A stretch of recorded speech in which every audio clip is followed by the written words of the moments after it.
నమస్తే, welcome to I dream inside politics with Kavitha. తెలంగాణలో హైడ్రాని ఎందుకంత సడన్ గా రేవంత్ సర్కార్ తీసుకొచ్చింది? దీని వెనకాల ఏదైనా మతలబ్ ఉందా? హైడ్రాతో డ్రామా జరుగుతోంది అనే మాటతో పాటుగా డైవర్షన్స్ పాలిటిక్స్ ఉన్నాయి అనే మాట ఎందుకని ప్రతిపక్షాలు అంత బలంగా వినిపిస్తున్నాయి, విమర్శిస్తున్నాయి? అసలు పథకాల్ని పక్కన పెట్టి తెర మీదకి హైడ్రాను తీసుకురావడం వెనకాల అసలు మర్మం ఏంటి? మనతో పాటుగా ఉన్నారు కాంగ్రెస్ సీనియర్ లీడర్, ఓయూ ఉద్యమ నేత మానవతారాయ్ గారు. హలో అండి, నమస్తే. ఎట్లుండ్రు? బాగున్నా. ఇప్పుడు హైడ్రాని ఎందుకు తీసుకొచ్చింది ఇంత సడన్ గా తీసుకురావడం? మతలబ్ ఏం లేదు, మీరు అన్నట్టు మంచి ఉంది హైడ్రాలో. ఇప్పుడు ఎవరో ఒకళ్ళు, ఇప్పుడు ఆ ప్రజలు అనేక రకాలుగా విసిగి వేసారిపోయినప్పుడు ఒక యుగానికి ఒక్కడు వస్తాడు. అట్లనే ఈ హైదరాబాదుకు నిరంతరం చిన్న వాన వచ్చినా పెద్ద వరదగా మారిపోద్ది. ప్రతి సంవత్సరం ఎంతోమంది శవాలు కొట్టకొస్తుంటాయి. నాళాల్లో చిన్న పసిపిల్లలు, ముక్కుపచ్చలాని చిన్న చిన్న పిల్లలు కొట్టకపోయి ఎంతో మనం హృదయ విదారకమైన ఘటనలు చూసాం. మరి దీనికి అంతం వద్దా? దీని విధంగా కొనసాగిస్తే ఎవరికి ముప్పు? హైదరాబాద్లో నివసించే 1 కోటి మందికి పైగా ఉన్న ప్రజలకే ముప్పు కదా. దీనికి ఏం చేయాలి? క్రమబద్ధమైనటువంటి నిర్మాణాలు ఉండాలి, క్రమబద్ధమైనటువంటి జీవనం ఉండాలి. దాన్ని రేవంత్ రెడ్డి గారు ముఖ్యమంత్రి అయిన వెంటనే అనుకోలే. అంతకుముందు ప్రతిపక్షంలో ఉన్నప్పుడు కూడా చెరువులు కబ్జాలు అవుతున్నాయి, సరస్సులు కబ్జాలు అవుతున్నాయి, నాళాలు కబ్జాలు అవుతున్నాయి. దీనివల్ల జలప్రళయాలు వస్తాయి, భవిష్యత్తులో విపత్తులు వస్తాయని చెప్పి ఆయన అసెంబ్లీలో కూడా మాట్లాడటం జరిగింది. ఇప్పుడు ఆయన ఒక ముఖ్యమంత్రి అయింది కాబట్టి, ముఖ్యమైనటువంటి నాయకుడు అయింది కాబట్టి, రాష్ట్రానికి ముఖ్యమంత్రి అయింది కాబట్టి, ఆయన ప్రజలకు ఉపయోగపడే విధంగా ముప్పు లేకుండా, ఏ తప్పు లేకుండా ప్రజల జీవన విధానం, హైదరాబాద్ ప్రజల జీవన విధానం సక్రమంగా ఉండాలి, అక్రమంగా ఉండొద్దు అని చెప్పి ఒక ఆలోచనతో ఒక అడుగు వేశారు. అడుగు వేసినప్పుడు, తొలి అడుగు వేసినప్పుడు ఇన్ని రకాల ఇబ్బందులు వస్తాయి. ఉదాహరణ నేను చెప్తాను. ఒక బండను ఒక శిల్పంగా చెక్కేటప్పుడు, ఉలితో చెక్కేటప్పుడు శిల్పికి చూసేటప్పుడు బండ ఎట్లుంటుంది అనుకుంటాం, కానీ అందంగా చెక్కేటప్పుడు ఎన్ని ఉలి దెబ్బలు తగిలితే ఆ బండ మహాశిల్పంగా, అద్భుతమైనటువంటి విగ్రహంగా మనం ఆరాధిస్తాం చెప్పండి. అట్లనే రేవంత్ రెడ్డి గారు తొలి అడుగు వేశారు. దీన్ని ఎందుకు పక్కదారి ఎందుకు పట్టేల్సిన అవసరం? అన్ని కొనసాగుతున్నాయి పథకాలు, ఎక్కడ కూడా సాగట్లేదు. పక్కదారి పట్టించడానికి పక్కదారి వాళ్ళు మాట్లాడుతున్నారు. ఎందుకంటే వాళ్ళ దారిలోకి హైడ్రా బుల్డోజర్లు వస్తాయని చెప్పి వాళ్ళ ఇళ్ల మీద తప్పులన్నీ వాళ్ళు చేశారు. మేమేమంటున్నాం? మా హైడ్రాకు తన మన పర భేదాలు లేవు. రేవంత్ రెడ్డి సోదరుడు తిరుపతి రెడ్డి గారైనా, ఎవరైనా, పల్లం రాజు గారైనా, ఇంకొక ఓవైసీ సంబంధించిన పార్టీకి సంబంధించిన ఎమ్మెల్యే అందరినీ కూల్చేసినాం. అక్కడ కొంతమందికి నోటీసులు ఇచ్చినాం. ఎక్కడ చర్యలు తీసుకుంటున్నాం? వ్యాపారాలు చేయొద్దు అక్కడ. చెరువు శిఖాలంట మనం చిన్నప్పుడు FTL అని చెప్తున్నారు. ఇప్పుడు ఫుల్ ట్యాంక్ లెవెల్. ఎక్కడైతే వరద వచ్చినప్పుడు, వాన వచ్చినప్పుడు ఎంత మేర చెరువు పారిద్దో అంత మేర వరకు ప్రదేశాల్లో ఎవరైతే పెద్ద పెద్ద విలాసవంతమైన భవనాలు కట్టి, ఆకాశ హార్మాలు కట్టి వ్యాపారాలు చేస్తున్నారో అట్లాంటి వాళ్ళని తక్షణమే కూల్చేయమని సుప్రీంకోర్టు చెప్పింది. ఆ సుప్రీంకోర్టు తీర్పుకు అనుగుణంగానే హైడ్రా రథచక్రాలు కదులుతున్నాయి, అక్రమార్కుల కట్టినటువంటి నిర్మాణాలను కూల్స్తున్నాయి. దీంట్లో ఇంకా పక్కదారి పట్టించేది ఏముంది చెప్పండి? ఇప్పుడు వాళ్ళు చేయలేకపోయారు, వాళ్ళ హయాంలో కూడా జరిగినాయి. బుల్డోజర్ పోయింది, ఏం లాలూచి పడ్డారు ఎన్ కన్వెన్షన్ నాగార్జున గారి దగ్గర. మరి ఎందుకు చట్టం అందరికి సమానమైనప్పుడు ఎందుకు ఆగిపోయినాయి రథచక్రాల వాళ్ళు చెప్పండి? అయితే ఇప్పుడు హడావిడిగా ఎన్ కన్వెన్షన్ మొట్టమొదటి బిల్డింగ్ గా దాన్ని కూల్చేసిన తర్వాత ఇప్పుడు మరీ వెరీ రీసెంట్ గా ఆల్రెడీ నివసిస్తున్న వాళ్ళదైతే కూల్ చేయము అంటున్నారు. ఆ తర్వాత సరికొత్తగా ఏవైతే కడుతున్నారో వాటిని మాత్రమే కూల్స్తాము అనే మాట. అంటే కొనసాగిన తర్వాత మళ్ళీ ఇప్పుడు ఆ మెలిక ఎందుకు? హైడ్రా అనేది ఒక అనేక సంస్థలు, నీటిపారుదల, రెవెన్యూ, ట్రాఫిక్, అనేక సంస్థల భాగస్వామి. ఆ చెరువు శిఖంలో ఉండి, చెరువు నిండే ప్రాంతంలో ఉండి పెద్ద పెద్ద విలాసవంతమైన వ్యాపార భవనాలు కడితే తప్పకుండా ఆడ నోటీసులు కూడా కూల్చేస్తారు. ఆడ చిన్న లేదు, పెద్ద లేదు, గుడిసెలు ఉన్నా సరే కూల్చేస్తారు అక్కడ. అంతే, దానికి ఇంకా వేరేది లేదు. దానివల్ల ఎందుకు? భవిష్యత్ తరాలకు ముప్పు వాటిల్లకుండా, జలప్రళయాలు రాకుండా తీసుకునేటువంటి చర్యల్లో భాగంగానే ఒక ఉదాహరణ చెప్తాను మీకు. అసలు హైదరాబాద్ నగరం, సికింద్రాబాద్ నగరాలు ఏర్పడేటప్పుడు 1908వ సంవత్సరంలో 6వ నిజాం ఉన్నప్పుడు, మీర్ మెహబూబ్ అలీ ఖాన్ ఉన్నప్పుడు కనీ విని ఎరగని రీతిలో మూసీకి వరద వచ్చింది. 60 అడుగుల మేర నది ప్రవహిస్తే నగరం మొత్తం కూడా అతలాకుతలమైంది. అప్పుడు పాత నగరం, పాత బస్తీ, భాగ్యనగరం. అప్పుడప్పుడే హైదరాబాద్, సికింద్రాబాద్ విస్తరిస్తున్నాయి. అయితే ఆయన హయాంలో జరిగిన వరద విపత్తులో సుమారు అధికారికంగా నిజాం గణాంకాల ప్రకారం 15,000 మంది కొట్టుకుపోయి జలసమాధి అయ్యారు. అనధికారికంగా చరిత్రకారులు వీళ్ళు చదివిన పుస్తకాల ప్రకారం 50,000 మందిపై చనిపోయారు. 80,000 ఇళ్ళు నేలమట్టమైనవి. అక్కడ ఉస్మానియా దవాఖానాలో ఇప్పటికీ ఒక 200 సంవత్సరాల క్రితం ఉన్నటువంటి చెట్టు 150 మంది ప్రాణాలు కాపాడింది ఆ వరదల నుంచి. ఆ రోజు వచ్చిన వరదలో తలదాచుకోవడానికి ఇటు పోవాలకు అర్థం కాక ఆ చింత చెట్టు దొరికితే ఆ చింత చెట్టు కొమ్మనెక్కి 150 మంది రక్షించుకున్నారు. ఆ చెట్టు ఇప్పటికి కూడా సజీవ సాక్ష్యంగా ఉంది. అవును. ఇప్పుడు ఆ చెట్లు ఉన్నాయి, అట్లాంటి చెట్లను బతకనిచ్చిండ్రా మనం? ప్రతిది గుట్టలు, కొండలు, అసలు ఈ జూబ్లీ హిల్స్, బంజారా హిల్స్లు అన్నీ కూడా మన స్వార్థం కోసం, మన నివాసం కోసం ప్రకృతిని, పర్యావరణాన్ని మొత్తాన్ని సర్వనాశనం చేసి ఒక ముప్పు తెచ్చుకునే ప్రయత్నం చేసిన. భవిష్యత్తులో అంటే భూకంపాలు రావు. ఈ దక్కన పీఠభూమి చాలా పటిష్టమైంది. చాలా పర్యావరణానికి అనుకూలమైనటువంటి ప్రతి వాళ్ళు, దేశంలో ఉన్న ప్రతి వాళ్ళు ఇక్కడికి వచ్చి జీవించవచ్చు. ఢిల్లీకి కూడా ప్రమాదం ఉంది. ఢిల్లీ నగరానికి ప్రమాదం ఉంది, కానీ హైదరాబాద్ నగరానికి ప్రమాదం లేదు. కానీ ఇదే విధంగా మనం కొనసాగించుకుంటూ పోతే అక్రమాలను, నిర్మాణాలను, నాళాలపైన అంటే మొత్తం చెరువుల్లో పోవాల్సిన నీళ్లు నగరంలోకి వచ్చి తిరుగుతున్నాయంటే కారణం ఎవరు? మనమే కారణం. అయితే కాబట్టి రెండవ రాజధాని అని పిలువబడే హైదరాబాద్ నగరం సురక్షితమైన రాజధాని ఏదో ఢిల్లీ కాదు. పొగమంచు వస్తే మనం ఏ విధంగా చూసారా? అసలు ఉండలేము అక్కడ. చాలామంది పెద్దలు ఆరోగ్యం, శ్వాసకోశ వ్యాధులు వచ్చినప్పుడు మీరు ఇక్కడ వద్దు, ఊటీ పోండి, లేకుంటే పచ్చని వాతావరణం ఉన్న చోట పోండి అని చెప్పి ఢిల్లీ డాక్టర్లు చెప్తుంటారు. అదే విధానాన్ని మనం తెచ్చుకుందామా? సురక్షితమైన రెండో రాజధాని నగరం కూడా రేపొద్దున కావచ్చేమో. ఇట్లాంటి హైదరాబాద్ సురక్షితమైన ప్రాంతాన్ని మనమే నాశనం చేస్తే ఎట్లా? అందుకే రేవంత్ రెడ్డి గారు ప్రారంభించారు. దీన్ని అందరూ సహకరించాలా? అందరూ సహకరించాలి. కాకపోతే వస్తున్నటువంటి ఈ విమర్శ ఏంటంటే హైడ్రాని తీసుకొచ్చిన తర్వాత ఇప్పటిదాకా 6 గ్యారంటీ స్కీముల అమలుతో పాటుగా రైతు రుణమాఫీ వీటన్నిటి గురించి అసలు మాట్లాడట్లేదు, పట్టించుకోవట్లేదు. అందరూ స్వాగతిస్తున్నారేమో హైడ్రాకి సంబంధించి వానలు వరదలు వస్తున్నాయి, కాపాడుకోవాలి, హైడ్రాని కేవలం హైదరాబాద్కే ఎందుకు, వరంగల్, ఖమ్మం కూడా విస్తరించాలి, ఇవన్నీ ఉన్నాయి. కాకుంటే పటిష్టమైనటువంటి ప్రణాళిక అనేది హైడ్రాకి లేదు. ఏ అంశాలతో ముందుకెళ్తున్నారు అనేది కాకుండా హైడ్రాకు లేదనే వాళ్ళు సన్నాసులు, చవటలు. వాడు ఏదో ఎడిపడితే మాట్లాడటం కాదు. హైడ్రాకు ఒక పరిపుష్టమైనటువంటి స్వయం ప్రతిపత్తిని కల్పించి దాన్ని వెళ్ళమని ఎక్కడ పోమని చెప్పినాం? చెరువులో ఇల్లు కడితే వానికి కూడా ప్రమాదమే కదా. ఈ ఖమ్మంలో చూడండి, ఇలా మున్నేరు వాగులో ఇల్లు కడితే, చెరువులో ఇల్లు కడితే మునిగిపోవండి, ప్రమాదాలు రావా? వచ్చే వరద నీరు పోదు కదా. అందుకే మన రేవంత్ రెడ్డి గారిని ఏమనాలంటే మరో 7వ నిజాం అనాల, మీర్ ఉస్మాన్ అలీ ఖాన్. ఆయన ఎందుకు అనాలంటే 6వ నిజాం కాలంలో వరద వచ్చినప్పుడు వాళ్ళు కొంచెం ప్రయత్నం చేశారు కానీ ఏం పారలే. కానీ 7వ నిజాం మీర్ ఉస్మాన్ అలీ ఖాను ఈ హైదరాబాద్ నగరంలో ఈ మూసీ వల్ల ప్రమాదం ఉంది కాబట్టి ఏం చేయాలి అని చెప్పి ప్రముఖ ఇంజనీర్ అప్పటికే మోక్షగుండం విశ్వేశ్వరయ్య గారని, ఇప్పుడు మన ఖైరతాబాద్లో విశ్వేశ్వరయ్య భవన్ చూసుకుంటూ పోతాం చాలామంది. ఆయన గురించి చాలామంది తెలుసుకోవాలి. అప్పటికే ప్రపంచంలోనే పేరెన్నెగ్గన్న ఇంజనీర్ ఆయన పిలిపించుకొని, తన ఆస్థానానికి పిలిపించుకొని హైదరాబాదు రేపు జంట నగరాలుగా విస్తరిస్తుంది, రేపు వరద రాకుండా, వరద ముప్పు రాకుండా ఉండాలంటే ఏం చేయాలి, మీరు సలహా ఇవ్వండి అంటే ఆయన చెప్పిన ప్రకారం ఆయన ఏం చెప్పిండంటే హైదరాబాదుకు ఉత్తరాన మూసీ ఉన్నది కదా, ఆ మూసీ ప్రవహించే ప్రాంతంలో జంట జలాశయాలు నిర్మించాలి అని చెప్తే 1912వ సంవత్సరంలో మూసీ నది పైన వరద నియంత్రణ వ్యవస్థను మీర్ ఉస్మాన్ అలీ ఖాన్ 7వ నిజాము ఏర్పాటు చేసిండు. ఆ తర్వాత ఉస్మాన్ సాగర్ 1912లోనే హైదరాబాద్కు ఉత్తరాన ఉస్మాన్ సాగర్ నిర్మించండి, పైనుంచి వచ్చే వరద మొత్తం కూడా అందులో చేరుతుంది, హైదరాబాదు సికింద్రాబాదుకు జంట నగరాలకు ముప్పు ఉండదు అని ఆయన సలహా ఇస్తే అట్లనే నిర్మించారు. అదేవిధంగా మరొక జలాశయాన్ని కూడా నిర్మించమన్నాడు ఆయన. అది 1927వ సంవత్సరంలో హిమాయత్ సాగర్గా నిర్మించడం జరిగింది. ఆ విధంగా నిర్మించడం వల్ల పైనుంచి వచ్చే వరద మొత్తం కూడా ఈ జంట జలాశయాల్లో చేరటం వల్ల హైదరాబాద్ జంట నగరాలు ఇప్పటి వరకు కూడా సురక్షితంగా ఉన్నాయి. కానీ మనం ఏం చేసినాం? మళ్ళీ మర్చిపోయినాం. ప్రకృతి మీదే పడ్డాం మనం. ప్రకృతి దాన్ని రక్షిస్తే మనల్ని అది రక్షిస్తుందని మర్చిపోయినాం.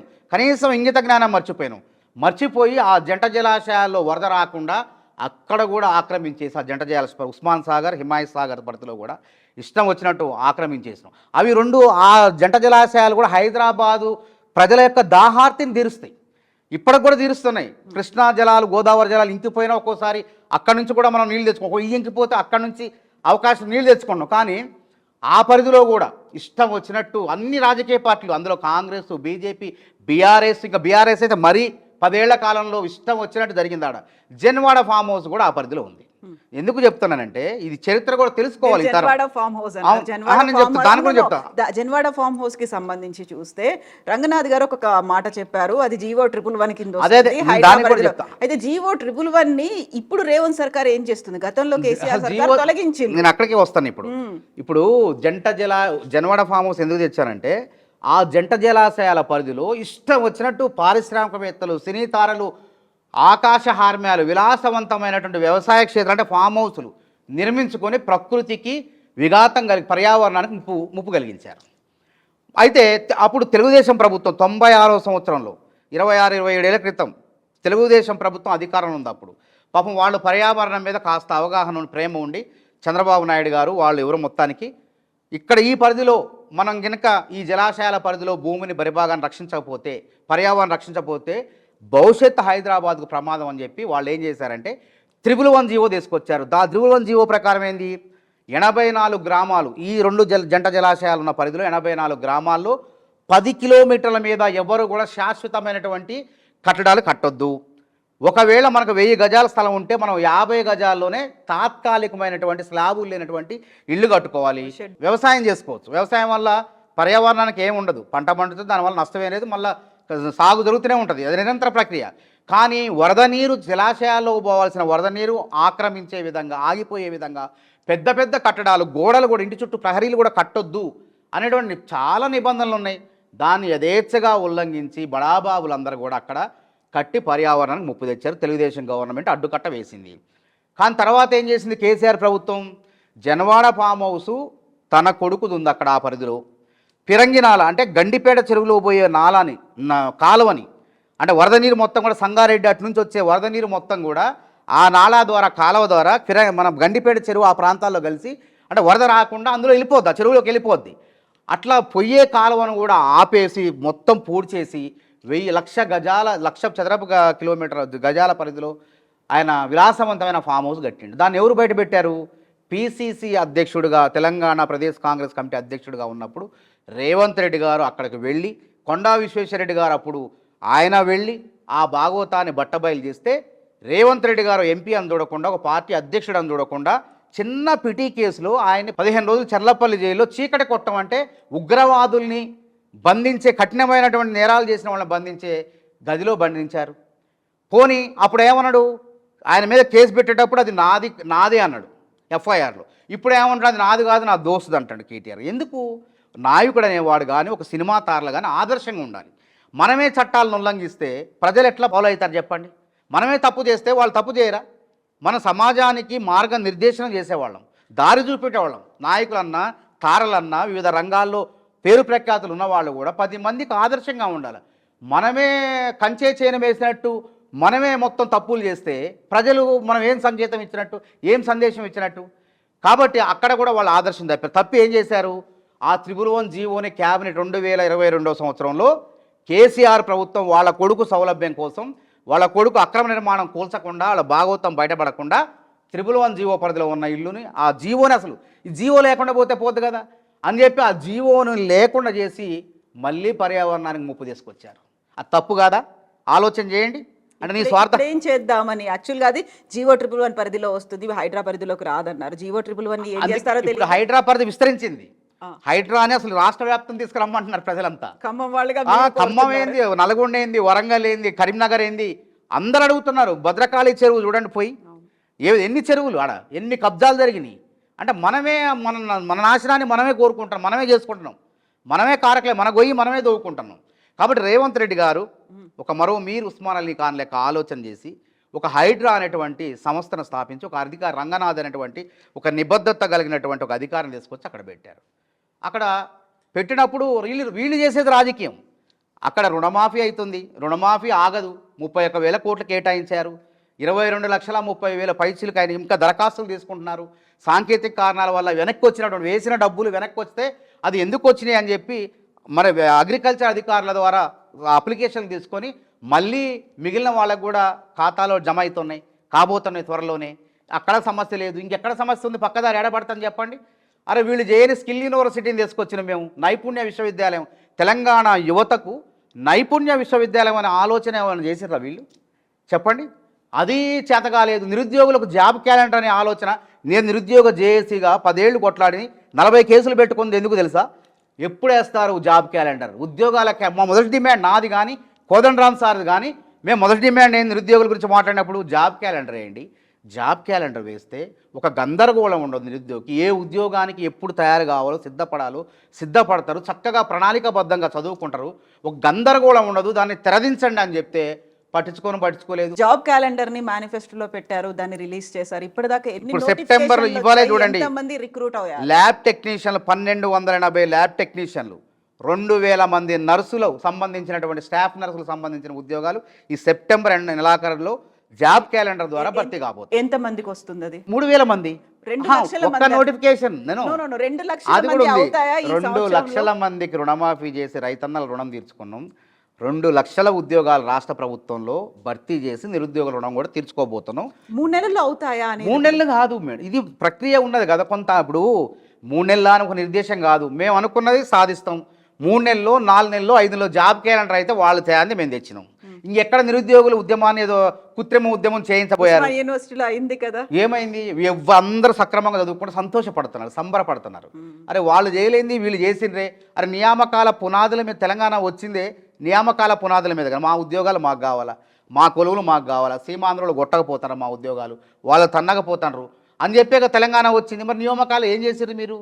ఉన్న ఉద్యోగాలు CR Biswal committee, PRC committee చెప్పినటువంటి 1,92,000 పైచులకు ఉద్యోగాల్ని, 91,000 ఉద్యోగాల్ని భర్తీ చేయరైతే సక్రమంగా. అందులో లీకులు, గ్రూప్ 1 లీకు, గ్రూప్ 2 లీకు, పక్క పరీక్ష సక్రమంగా పెట్టలేదు, జేఏఈ ఉద్యోగాలు లీకు, అన్ని లీకులేనా? అయితే నాకు ఒక చిన్న ఇది చెప్పండి.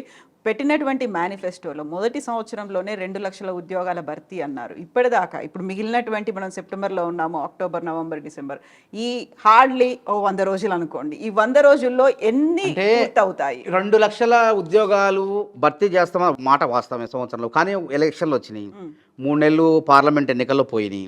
మేము అన్న మాట 3 నెలల 4 నెలల తప్పకుండా 100 రోజుల 120 రోజుల 150 రోజుల్లో తప్పకుండా 2 లక్షల ఉద్యోగాల నోటిఫికేషన్ ఎక్కడ కూడా ఉండవు. ఆర్టీసీలో 3,000 ఉద్యోగాలకి త్వరలో నోటిఫికేషన్ రాబోతుంది.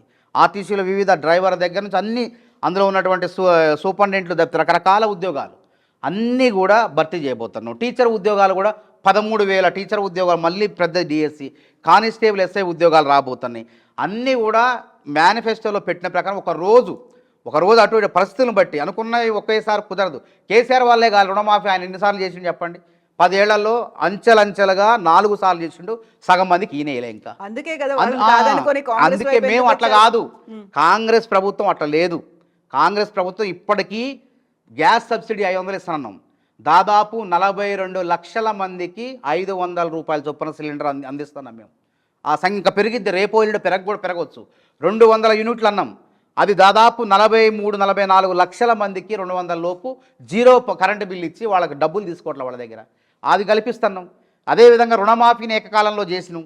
అదేవిధంగా ఏ డిమాండ్లన్నీ పెట్టినామో, ఏవైతే మేనిఫెస్టోలో పెట్టామో అన్నీ కూడా నెరవేర్చుకుంటూ పోతాం. అసలు దేశానికి సంక్షేమ పథకాలు అమలు చేయడంలో ఆదర్శం కాంగ్రెస్ పార్టీ.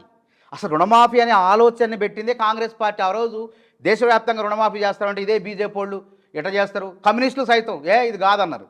అసలు ఉచిత విద్యుత్ అనే పథకాన్ని పెట్టినప్పుడు కూడా బట్టలు ఆరేసుకోవాలా కరెంటు తీగల మీద అని చెప్పి హేళన చేసిన వాళ్ళు, అది చూపించను.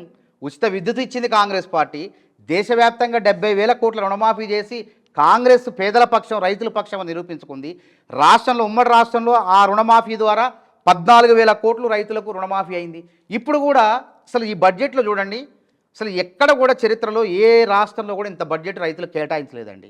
సుమారు 72,000 కోట్లు అన్నదాతలకు, అన్నం పెట్టే అన్నదాతలకే బడ్జెట్లో కేటాయించడం. 31,000 కోట్లు రుణమాఫీకి ఇంకా ఉన్నాయి డబ్బులు. దాదాపు 22 లక్షల 30,000 పైసలకు రుణమాఫీ అయింది. ఇంకా 10 లక్షలు 12 లక్షల మందికి సమస్య ఉన్నది, దాన్ని కూడా చేసేస్తాం. అదేవిధంగా రైతు భరోసా రాలేదు అంటున్నారు కదా, ఆ రైతు భరోసా కూడా వాళ్ళ లెక్క మల్లారెడ్డి లాంటి కోటీశ్వర్లకు, కుబేర్లకు ఇయ్యం మేము. దారిద్ర్య రేఖకి ఎవరైతే దిగువన ఉన్నారో, స్పీకర్ ప్రసాదరావు గారికి కూడా వచ్చింది వెనక ఆదర్శం మాది, అది అక్కడ కూడా ఆదర్శం ఉంది. స్పీకర్ ప్రసాదరావు గారికి వచ్చిన 1,50,000 రుణమాఫీని వెంటనే తిరిగి చెల్లించారు. మల్లారెడ్డి చెల్లించిండా? 3 కోట్లు ఎవరైనా చెల్లించారా? కేసీఆర్ ఫామ్ హౌస్కి వచ్చి చెల్లించిండా? అది పేదల డబ్బు, మాకు అవసరం లేదు, మాకు జీతాలు వస్తున్నాయి, ఐటీలు ఉన్నాయి, మాకు ఆస్తులు ఉన్నాయి, మాకు అవసరం లేదు ప్రభుత్వ సొమ్ము, ఇది పేదలకు ఇవ్వండి అని ఎవడని ఇచ్చిండా? కాంగ్రెస్ నాయకులు ఇచ్చారు. ఇప్పుడు రైతులు హ్యాపీగా ఉన్నారంట. చాలా హ్యాపీగా ఉన్నారు. వాళ్ళకి ప్రధానమైనది ఆత్మహత్యలు జరుగుతున్నాయి. ఆత్మహత్యలు అనేది వేరే వేరే కారణాలు కూడా ఉంటాయి. రైతులు ఆత్మహత్య చేసుకోవడం కూడా బాధాకరం. దాన్ని ఎవరు కాదను, దాన్ని ఎవరు కూడా ఆపలేకపోతున్నాం. వాళ్ళ వ్యక్తిగతమైనటువంటి కొన్ని సమస్యలు, అప్పులు, ప్రైవేట్ అప్పులు చేయటం, ఆ వడ్డీలు కట్టలేకపోవటం, వాటి వల్ల రైతులందరూ కూడా ఆత్మహత్య చేసుకుంటారు. అది నిజంగా చాలా బాధాకరం. దాన్ని కూడా ఆపాలి. అది ఏ విధంగా ఆపాలనేది, మరి ప్రైవేట్ అప్పులకు ఎట్లా అనేది కూడా మనం కూడా ఆలోచన చేయాలి. కాబట్టి ఆ రైతు అన్నలు ఇప్పుడు గతంలో చనిపోయిన కేసీఆర్ కాలంలో 10 ఏళ్ళు చనిపోయినప్పుడు తీద్దాం, నేషనల్ క్రైమ్ బ్యూరో వాళ్ళ రికార్డు ప్రకారం. ఇప్పుడు తీద్దాం, నువ్వు 10 ఏళ్ళు రుణమాఫీ అన్నావు, 10 ఏళ్ళు చేయలేకపోయి, ₹1,00,000 రుణమాఫీ, నువ్వు ఇచ్చిన రుణమాఫీ వడ్డీలకి సరిపోయింది. బ్యాంకులో వడ్డీ, అసలు వడ్డీలకి ఉంచుకున్నారు బ్యాంకు వాళ్ళు. వాళ్ళకి రైతుకు ఏ ఉపయోగం లేదు. ఇప్పుడు అట్లా కాదు కదా, 2 లక్షల మేర కొంతమందికి అందని, ₹1,00,000 మాఫీ అయిపోయింది, ₹1,00,000 మాఫీ అయిపోయింది. 2 లక్షల పైన ఉన్న వాళ్ళు 3 లక్షలు, 2,50,000, 10,000 ఉంటే మేమేమన్నాం, ముందే ఆ 10,000 కట్టండి, 50,000 కట్టుకోండి, వాళ్ళకు కూడా రుణమాఫీ అయింది. వాళ్ళకి కాకపోతే, కట్టకపోతే రుణాలు రీషెడ్యూల్ కావు. ఒకవేళ మేము 2 లక్షలు వేసినా కానీ వాళ్ళు మినహాయించుకొని మళ్ళీ దాన్ని కట్టమంటారు. కాబట్టి దానివల్ల ప్రతిఫలం ఉండదు. కాబట్టి రైతుకు ఉపయోగం లేదు. కాబట్టి మీరు కట్టండి, పైది కట్టండి, మేము 2 లక్షల ఖాతాలో వేస్తామని చెప్పినాం. ఇప్పుడు చాలామంది కట్టారు, వాళ్ళకు కూడా రేపు మాపు పడతాయి. ఎక్కడ ఎవరికి ఇబ్బంది లేదండి. వీళ్ళే ప్రయత్నాలు చేస్తున్నారు, గురుకులాల్లో తీసుకొస్తున్నారు ఆ అంశం. రైతు నిరుద్యోగులను నేను చెప్తా, ఒక విషయం నేను చెప్తా, దాన్ని కూడా చెప్తా. పెద్ద డ్రామా అది వాళ్ళది. అసలు నిరుద్యోగుల విషయంలో వెలిపెట్టారు, కుదరలేదు. రైతుల విషయంలో వేలుపెట్టారు, రైతులు ఎవరు రోడ్డు మీద రావట్లేదు. వాళ్ళకి అందరికి వస్తుంది, రాని వాళ్ళకి కూడా ఇస్తామని చెప్తున్నాం. ఇవ్వమనంటే కదా ఎప్పుడు ఉద్యమాలు చేయాలి ప్రతిపక్షాలు. మేము కాంగ్రెస్ పార్టీగా ఉద్యమం చేసినామంటే ఎందుకు చేసినాం? గ్రూప్ 1 పేపర్ లీక్ అయింది, తిరుపతి పాత్ర ఉంది, కేటీఆర్ పిఏ తిరుపతి పాత్ర ఉన్నది, విచారణ జరపండి, అసలు దోషుల్ని తేల్చండి, అసలు దొంగలు ఉన్నారు, చిన్న చిన్న కొండంద ఎలికలను పట్టుకుంటున్నారు, పందికొక్కులు ఉన్నాయి, పట్టుకోండి అని అన్నాం. అది వాస్తవం ఉంది, జరిగింది. కొంతమంది అరెస్ట్ చేశారు, 90 మంది దాకా అరెస్ట్ చేశారు. ఇంకా అసలు దొంగలను పట్టుకోలేదు. దాన్ని పట్టుకోవాలి. ఇప్పటికి కూడా కాంగ్రెస్ ప్రభుత్వం దాని మీద విచారణ కన్నేసింది. రేపో మాపో అది కూడా జరుగుతుంది. మేము అట్లా ఏమైనా జరిగింది రైతు రుణమాఫీ విషయంలో? ఎక్కడ ఉద్యమం చేయాలా? రైతు అది కూడా తీసుకొస్తాను, అది కూడా చెప్తాను సవివరంగా. ప్రవీణ్ కుమార్ భాగవతం మొత్తం నేను బయట పెడతా. ఆయన ఏందో, ఆయన కథ ఏందో మొత్తం నేను చెప్తా. ఇప్పుడు రైతు రుణమాఫీ విషయంలో ఆ డబ్బు పక్కదారి పడితే, కాంగ్రెస్ నాయకులు జేబులోకి పోతే, రైతుల సొమ్మును కాంగ్రెస్ నాయకులు జేబులో వేసుకుంటే, అప్పుడు నిర్మాణాత్మక ప్రతిపక్షంగా బీఆర్ఎస్ పార్టీ కాంగ్రెస్ అవినీతి చేసింది అని పోరాటం చేస్తే అందం ఉంటుంది, చందం ఉంటుంది, అర్థం ఉంటుంది, పరమార్థం ఉంటుంది. ప్రజలు కూడా ఆలోచన చేస్తారు.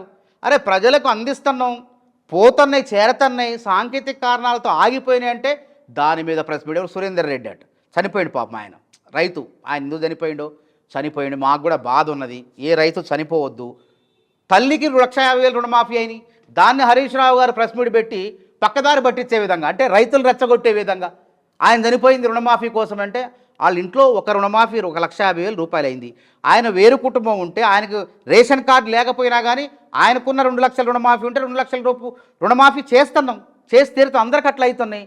ఆయన చనిపోయిన చావులతో కూడా తెలంగాణ ఉద్యమంతో శవరాజకీయాలు చేశారు. మళ్ళీ రైతుల శవాలతో కూడా శవరాజకీయం చేసి అధికార దాహం దేర్ల వాళ్ళది. అధికారంలోకి రావాలని చెప్పి కుట్రలు చేస్తున్నారు. ఇంకా టైం ఉంది, ఓపిక పట్టండి. మేమేమైనా తప్పులు చేస్తే అప్పుడు నిజంగా నిర్మాణాత్మక ప్రతిపక్షంగా పోరాటం చేయండి. గురుకులాల గురించి వద్దాం. ఇక గురుకులాలు అంతకుముందు లేవండి. కాంగ్రెస్ ఉమ్మడి రాష్ట్రంలో గురుకులాలు ఉన్నాయి. అంతకుముందు డాక్టర్లు, ఇంజనీర్లు, ఐఏఎస్లు, ఐపీఎస్లు కాలేదా? పెద్ద పెద్ద గొప్ప వాళ్ళు అయ్యారు గురుకులాల్లో. అది ఎవరు పుణ్యం అది? అసలు ఎస్ఆర్ శంకర్ అనేటువంటి ఒక మహానుభావుడు ఆయన. అసలు ఆయన వీటిని తీర్చిదిద్దారు. ఆయన తీర్చిదిద్దిన గురుకులాల్లో నువ్వు చీమలు పెట్టిన పుట్టల్లో పాములు దూరినట్టు ప్రవీణ్ కుమార్ దూరి అందులో కూర్చొని, అసలు ఆ ప్రవీణ్ కుమార్ అక్కడ రావడానికి కారణం ఎవరు? కాంగ్రెస్ ప్రభుత్వం కాదా? ఎందుకు వచ్చిండు ఆయన అక్కడికి? పరిటాల రవి హత్య జరిగినప్పుడు అనంతపురం ఎస్పీగా ఉన్నాడు ఆయన. ఎస్పీ కాంగ్రెస్ ప్రభుత్వం ఉంది అప్పుడు. ఎస్పీగా ఉంటే అక్కడ పరిటాల రవి అనుచరులు, టీడీపీ కార్యకర్తలు, నీ పాత్ర ఉన్నది, నీ పాత్ర లేకుండా ఈ హత్య జరగలేదని చెప్పి ఆయన మీద దాడి చేయబోయారు. రాళ్ళు కూడా దాడి కూడా చేశారు. ఆ భయానికి అడుపక్క తర్వాత ఎక్సలెన్సీ పేరు తేన ఎస్పీగా పనిచేసినప్పుడు వరంగల్, కరీంనగర్, ఖమ్మం, ఈ నల్గొండ ప్రాంతాలు ఎక్కడైతే ఆయన అధికారిగా పనిచేసిండో అవార్డుల కోసం సుమారు 180 మంది ఎస్సీ, ఎస్టీ, బీసీ, మైనారిటీ సంబంధించినటువంటి అమాయకుల్ని నక్సలైట్ల పేరుతో పొట్టన పెట్టుకుంటే, ఇటు ప్రజా సంఘాల ఆగ్రహం, అటు ఆగ్రహం, ఇటు ఆగ్రహం. ఈ ఆగ్రహం నుంచి బయటపడాలని చెప్పి ఏం చేయాలని చెప్పి అవతారం ఎత్తిండు. అప్పుడు ఏం చేశారు? ఇప్పుడున్నటువంటి ఆరోగ్య శాఖ మంత్రి దామోదర్ రాజనరసింహ గారిని బతిలాడుకొని కొప్పుల రాజు గారు ఢిల్లీలో రాహుల్ గాంధీ గారికి దగ్గర ఉన్నటువంటి మన కొప్పుల రాజు గారితో మాట్లాడుకొని కిరణ్ కుమార్ రెడ్డిని ఒప్పించి గురుకుల అసలు అప్పటిదాకా ఐపీఎస్లు ఎవరు కూడా గురుకులాల కార్యదర్శి కాలేదు. కాంగ్రెస్ ప్రభుత్వం సరే ఈయన ఏదో సరే సేవ చేస్తానంటాడు అని చెప్పేసి ఆడ కూర్చోబెడితే గురుకులాల కార్యదర్శితో కూర్చోబెడితే ఏం చేసిండండి, కంచే చేయన వేసినట్టు మొత్తం వేసిండు బయటకు కనపడకుండా. పేరుకేమో ఈయన ఆయామలో డాక్టర్లు ఇంజనీర్లు అప్పుడు అయ్యారు ఇప్పుడు అయ్యారు. అసలు నీకు ఎస్ఆర్ శంకర్కి పోటీ పెడతారు. పోలిక అసలు ఎస్ఆర్ శంకర్ చనిపోయేటప్పుడు హైదరాబాద్లోనే చనిపోయాడు. ఒక గదిలో అద్దె గదిలో అపార్ట్మెంట్లో ఒకే ఒక జత బట్టలు. అంత ఐఏఎస్ అయిన కేరళకు చెందిన బ్రాహ్మణ వ్యక్తి అయినటువంటి కులం కాదు ముఖ్యం, గుణం ముఖ్యం. అందుకే అంటున్నా ఆయన బ్రాహ్మణుడైన ఎస్సీ ఎస్టీ బీసీ మైనార్టీ వర్గాల పేద ప్రజల అభ్యున్నతి కోసం ఆయన జీవితం త్యాగం చేసిండు ఆయనండి మహానుభావుడు. నువ్వు ఎట్లయితే అసలు నీ స్వేరో సైన్యాన్ని స్థాపించిన వాళ్ళు ఏదో అందులో స్వేరో సైన్యాన్ని స్థాపించి టీచర్లని లెక్చరర్లని ప్రిన్సిపాల్ని బెదిరించి అక్రమంగా గురుకులాల డబ్బును అందులోకి బదిలీ చేసినావా లేదా? తీయండి స్వేరోకి అంత డబ్బులు ఎట్లా వచ్చినాయి, అసలు అన్ని వేల కోట్లు ఎట్లా వచ్చినాయి? ఏ సంఘానికి లేవు, ఎన్ఎస్ఏకి లేవు, ఏబీఈపీకి లేవు, పీడిఎస్సీకి లేవు, ఎస్ఎఫ్ఐకి లేవు. విద్యార్థుల తరపున నిరుద్యోగుల తరపున కొట్లాడే సంస్థల ఖాతాలో డబ్బులు లేవు. ఈ స్వేరోకి వేల కోట్లు ఎట్లా వచ్చినాయండి? దాని లెక్క చెప్పమనండి. నేను అంటాను రేవంత్ రెడ్డి గారిని ఈ అంశం పైన విచారణ జరపండి. అసలు ఆర్ఎస్ ప్రవీణ్ కుమార్ భాగవతం మొత్తం బయటపడద్ది. ఆయన రక్షించుకోవటం కోసం గుండు కొట్టించుకొని అంబేద్కర్ ముసుగేసుకొని గురుకులాల్లో కూసుకొని నువ్వు చేసింది ఏంది? ఆ రోజు అమ్మాయిలు జుట్లు పెంచుకుంటే ఇదేంది మీరు ఇట్లా పెంచుకుంటున్నారు, జుట్లు కట్ చేసుకోండి అని ఒక పాశ్చాత్య సంస్కృతి వైపు ఆడపిల్లల్ని మరలించింది నువ్వు కాదా? ఇవాళ నువ్వు బ్రహ్మకుమారిలు వచ్చి ఉచితంగా వాళ్ళు సేవ చేస్తానంటే పాపం వాళ్ళకి మానసికంగా వాళ్ళు కుంగుబాటు గురి కాకుండా ఆత్మహత్యలు లేకుండా మేము వాళ్ళని సిద్ధం చేస్తాం, పిల్లల్ని తీర్చిదిద్దాం అంటే ఎందుకు కంగారు పడతాం? దాన్ని ఎందుకు రాజకీయం చేస్తాను? నువ్వు చేసినప్పుడు నువ్వేమో అడుగుపెట్టిన విద్యార్థి సంఘాలని ఆర్ఎస్ ప్రవీణ్ కుమారు విద్యార్థులకు ఏదైనా అన్యాయం జరిగితే మేము పోతే మా మీద తప్పుడు కేసులు పెట్టేవాడు, అనవసరమైన కేసుల్లో ఇరికించేవాడు, అందులో పోకుండా ట్రెస్పాస్ అని చెప్పి ఉల్లంఘన అని చెప్పి బోర్డులు పెట్టేవాడు. మరి ఈ విధంగా ఎట్లా పోయినా నువ్వు నిన్న మొన్న నువ్వు ట్రెస్పాస్ కాదా? నీ ఇష్టం వచ్చినట్టు పోవచ్చా? అంటే గురుకులాలను కూడా రెచ్చగొడతాను. అసలు గురుకులాలు 1020 గురుకులాలు ఉన్నాయి. 269 ఎస్సీ గురుకులాల్లో 150,000 మంది ఒక ఎస్సీ గురుకులాల్లో చదువుతున్నారు. మైనారిటీ ఉన్నది. బీసీ గురుకులాలు మొత్తం కలిపితే 4.5 లక్షల మంది విద్యార్థులు ఉన్నారు.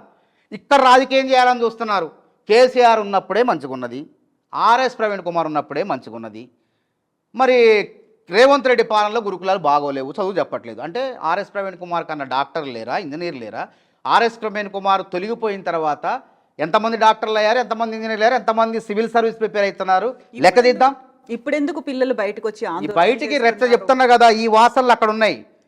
వాళ్ళ అసిస్టెంట్ కేర్ టేకర్లని మెస్సుల్లో చట్టవిరుద్ధంగా ఆర్థిక శాఖ అనుమతి లేకుండా అసలు రూల్ ఆఫ్ రిజర్వేషన్ పాటించడం ఒక్క సామాజిక వర్గాన్ని అందులో తీసుకొచ్చి పెట్టిండు.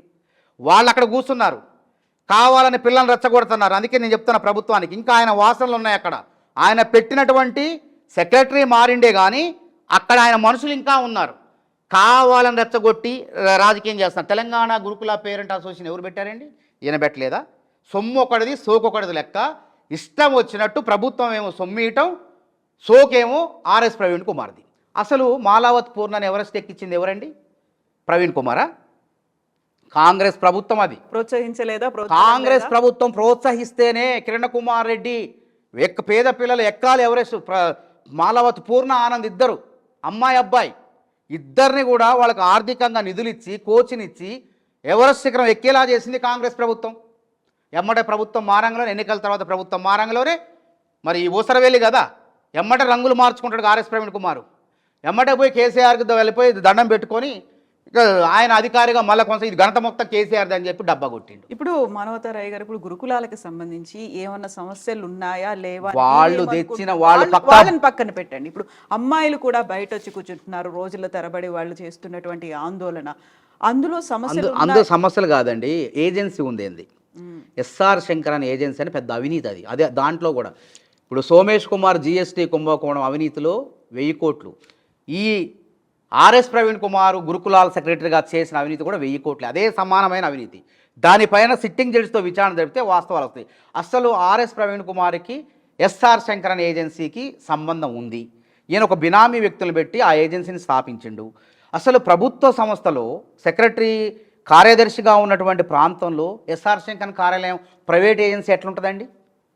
ఆఫీసులో గురుకుల సెక్రటరీ ఆఫీసులో ఎట్లున్నది, కార్యాలయంలో ఎట్లున్నది అంటే ఎవరు దీన్ని ప్రోత్సహించింది? దీని వెనక ఎవరున్నారు? ఆర్ఎస్ ప్రవీణ్ కుమారే.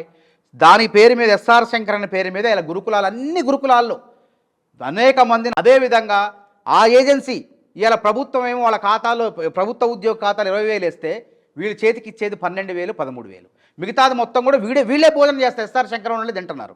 కాబట్టి ఈ అవుట్ సోర్సింగ్ ఏజెన్సీ దళారీగా సిబ్బంది ఎవరైతే పనిచేస్తున్నారో వాళ్ళ పొట్టలు కొడుతుంది. అందులో ఆర్ఎస్ ప్రవీణ్ కుమార్కి సంబంధించిన ఏజెన్సీ అని చెప్పి ఆ రోజు పెద్ద ఎత్తున ఆరోపణలు వచ్చినాయి. నిజంగా దీనిపై విచారణ జరపాలా అసలు? ఎందుకని జరపట్లేదు ఇప్పుడు? అందుకే నేను అంటున్నాను, ఇప్పుడు ఆయన ఏదో సత్యహరిశ్చంద్రుడు అని చెప్పి ఇలా ప్రెస్ మీట్లు పెట్టి మాట్లాడతాడు. నేనున్నప్పుడే గురుకులాలు బాగు, నువ్వు ఉన్నప్పుడు ఆగంగా ఉన్నాయి. నిజంగా సిన్సియర్ అయితే నువ్వు ఈ అవుట్ సోర్సింగ్ ఏజెన్సీని ఎందుకు ప్రోత్సహిస్తావు? రాజ్యాంగబద్ధంగా మీరు నిరుద్యోగులతో ఉద్యోగాలు భర్తీ చేయండి, అవుట్ సోర్సింగ్ ఎందుకు? అదే జీతాలు నోటిఫికేషన్ ద్వారా రూల్ ఆఫ్ రిజర్వేషన్ పాటించి ఉద్యోగాలు భర్తీ చేయండి అని చెప్పి నువ్వు ప్రభుత్వాన్ని కోరుతావు. కాకపోతే నీ స్వార్థం ఉంది, నీ ఏజెన్సీ ఉంది కాబట్టి నీ ఏజెన్సీ ద్వారా వందలాది కోట్లు, నెలకి 100 కోట్లు, 100 మంది ఉద్యోగస్తులు అంటే చూసుకోండి, వందలాది కోట్ల రూపాయలు ఆయన జేబులోకి పోవాలి. కాబట్టి ఆ విధంగా ఏజెన్సీలను ప్రోత్సహించండు. నువ్వు చెప్తే కేసీఆర్ అన్నాడు, అసలు ఏ సెక్రటరీ కూడా 3 సంవత్సరాలు ఉన్నాడండి. ఈయన మాత్రమే 7.5 సంవత్సరాలు కేసీఆర్ కొనసాగించండి. ఎందుకంటే ఇక్కడ దోచిపెడతాడు, ఈ దోచిపెట్టింది అక్కడ కేసీఆర్కి అప్పచెప్తాడు. అందులో భాగంగానే ట్విట్ ప్రోకోలో భాగంగానే నీకు ఇది నాకు అది, అందులో భాగంగా తన బామ్మర్ది మెతుకు ఆనంద్ వికారాబాద్ ఎమ్మెల్యేగా టికెట్ ఇప్పించుకోండు, తన సోదరి భర్తకి టికెట్ ఇప్పించుకోండి డాక్టర్ మెతుకు ఆనంద్కి. ఇందులో డబ్బులు, గురుకులాల డబ్బులు కేసీఆర్కి ఇచ్చి, ఇది వాస్తవం. పెద్ద అవినీతి. సోమేష్ కుమారు అవినీతి జిఎస్టీలు అటు జరిగిందో గురుకులాల్లో కూడా ఆర్ఎస్ ప్రవీణ్ కుమార్పై అవినీతి జరిగింది. నేను ఉత్తగా నోటి మాటతో చెప్పట్లేదు, టీవీ ఉందని ఇంటర్వ్యూ ముందు చెప్పట్లేదు. 2017 సంవత్సరంలో ఆధారాలతో సహా నేను మన లోకాయుక్తలో ఫిర్యాదు చేసిన ఆ ఫైల్ ఉంది. ఆ ఫైల్ ఇప్పుడు తీస్తే విచారణ జరిపితే ఆయన భాగవతం మొత్తం ఆర్ఎస్ ప్రవీణ్ కుమారు ఎవరు, ఏంది, ఆయన చేసిన సేవ ఏంది, సేవ చేసిండా, దోచుకుండా అర్థమైపోతుంది. మీ పార్టీకి చెందినటువంటి నాయకుడే ఇప్పుడు సీఎం అయ్యారు. 2017లోనే మీరు అన్ని ఆధారాలతో ఇచ్చినప్పుడు ఇప్పుడు 9 నెలలు గడిచింది, మళ్ళీ ఎందుకు రిమైండ్ చేయలేకపోయారు? నేను ఏమంటానంటే, నేను అధికారికంగా ఇవ్వాలి కదా. ఇప్పుడు నేను ఏదో నోటి మాట ద్వారా అంటాను, అదే అంటున్నాను, ఎందుకని చేయలేకపోయారు మళ్ళీ? అందుకే ఇప్పుడు మేము ఇస్తాం, అధికారం కూడా ఇస్తాం. ఇప్పుడు అధికారికంగా ఫిర్యాదు చేయాలి ఏదైనా, విజిలెన్స్కి ఇవ్వాలి, ఫస్ట్ ఇస్తాం, విజిలెన్స్కి ఇస్తాం. ఆ విజిలెన్స్ వాళ్ళు తెలుస్తారు. లోకాయుక్తలో ఫిర్యాదు ఉంది, ఆ లోకాయుక్త ద్వారా కూడా విచారణ జరపదు. అసలు సిట్టింగ్ జడ్జితో విచారణ జరిపి తొందరగా అవుతుంది. ఎందుకంటే ఆయన చేసిన ఘోరాలు, నేరాలు అన్నీ ఇన్ని కావు. తుపాకీ రాజ్యం నడిపిండి గురుకులాలు. నేను చెప్పిన ఏ టీచర్ నాకు కదిలేయండి చెప్పండి. అసలు కష్టం మొత్తం ప్రిన్సిపాల్ అది, టీచర్లది, పేరు మొత్తం ప్రవీణ్ కుమార్ది. ఎట్లండి? నువ్వు చెప్తే ఐఏఎస్ అవుతారా చెప్పండి? నారాయణ గురుకులాలో పనిచేసే పిల్లల్ని డాక్టర్లు వాళ్ళు సహసిద్ధంగా రాత పరీక్ష రాసి అందులో ఎంపికైన వాళ్ళు, తెలివిగల పిల్లవాళ్ళు గురుకులాల్లో ఎవరున్నా సరే ఉత్తగర టికెట్ సీట్లు రావు. అందులో నువ్వు ర్యాంక్ వస్తేనే సీట్లు వస్తాయి. ఆ తెలుగుగల వాళ్ళు ఎక్కడ వేసిన అడుగులో వేసినా వాళ్ళకి ర్యాంకులు వస్తాయండి. దానికి టీచర్ల కష్టం ఉంది. అక్కడ ఉపాధ్యాయులు, అధ్యాపకులు, ప్రధానాచార్యులు వీళ్ళంతా వాళ్ళకు శిక్షణ ఇచ్చి వాళ్లకు ముందుకు నెడితే వాళ్ళు అధికారులు అయ్యారు, డాక్టర్లు అయ్యారు, ఇంజనీర్లు అయ్యారు. ఈయన గొప్పతనం ఏంది చెప్పండి? ప్రభుత్వం గొప్పతనం ఉంది, వాళ్ళని ప్రోత్సహించింది. అప్పుడు కాంగ్రెస్ ప్రభుత్వం ప్రోత్సహించింది. అసలు వాస్తవం కేసీఆర్ కూడా అసలు నేనే గొప్ప అన్నట్టు తయారయ్యాడు. ఇంకో విషయం ఏంటంటే, నేను ఏమంటున్నా, ఆర్ఎస్ ప్రవీణ్ కుమారు, ఎస్ఆర్ శంకర్ ఇద్దరిని పక్కన పెట్టండి. ఇద్దరిలో ఎవరు మంచి చేశారు? ఇప్పుడు కాంగ్రెస్ సర్కార్ ఏం చేస్తుంది ఈ గురుకులాలకు సంబంధించి? అదేగా వాళ్ళు చేసిన పాపాలని ప్రక్షాళన చేసుకుంటే ఆందోళనలు కూడా అవుతున్నాయి. ఆందోళనలు ఏం లేదు, వాళ్ళు తీసుకొస్తున్నారు. ఇప్పుడు గురుకులాల సెంటిమెంట్ రగలుస్తున్నారు. రైతులు వినలేదు, నిరుద్యోగులు వినలేదు. ఇప్పుడు గురుకులాలను పేరెంట్స్ రెచ్చగొట్టాలా? గురుకుల పేరెంట్స్ అసోసియేషన్ ఎవరు పెట్టారండి? ఈయన పెట్టిండు. వాళ్ళ తల్లిదండ్రులు రెచ్చగొడతాడు. ఇప్పుడు మన సక్రమంగా చదువు సక్రమంగా లేదు, చెప్పట్లేదు, వాళ్ళ తిండి సరిగా లేదని వాళ్ళనే కావాలని రెచ్చగొడతాడు, పిల్లల్ని రెచ్చగొట్టినట్టు. అయితే దాని వెనక ఏంది? గతంలో అసలు పేరెంట్స్కి ఎవరన్నా ప్రభుత్వం డబ్బులు పెట్టి ఆటలాడిస్తారండి? ఎక్కడన్నా పేరెంట్స్కి ఆ పిల్లలకు ఆటలాడిస్తారు. పాఠశాలలో ఉన్న పిల్లలకి ప్రభుత్వం డబ్బులు పెట్టి క్రీడల కోసం వాళ్ళని ప్రోత్సహించింది. తల్లిదండ్రుల క్రీడలకి నువ్వు డబ్బులు పెట్టి ఖర్చు పెట్టడం ఏందండి? ఇది ఎంత విడ్డూరం అండి. సో ఇన్ని జరిగాయి అనుకున్నప్పుడు ఎప్పుడు మీరు రేవంత్ రెడ్డి గారి దగ్గరికి వెళ్తున్నారు, ఇవన్నీ ఆధారాలు ఇస్తున్నారు? బీఎస్పీ పార్టీకి పోయిండు, ఆడ వైఫల్యం చెందిండు. ఆ పార్టీకి విలువ ఉన్నది, ఇప్పటికీ ఉన్నది. ఆ విలువను ఈయన తీసేసిండు. ఈయన ద్వారా ఈయన వల్ల పాపం బీఎస్పీ పార్టీ అసలు వాళ్ళు కోలుకోలేని దెబ్బ తగిలింది. అదేవిధంగా ఇందులో బీఆర్ఎస్లో చేరిండు. బీఆర్ఎస్లో చేరి ఎంపీ ఎన్నికలు ఎట్లా ఓడిపోయిండండి? ఇంత ప్రజాదరణ ఉన్నాయన, ఇంత ఉంది కదా, మరి ఎందుకు ఓట్లేదు అక్కడ?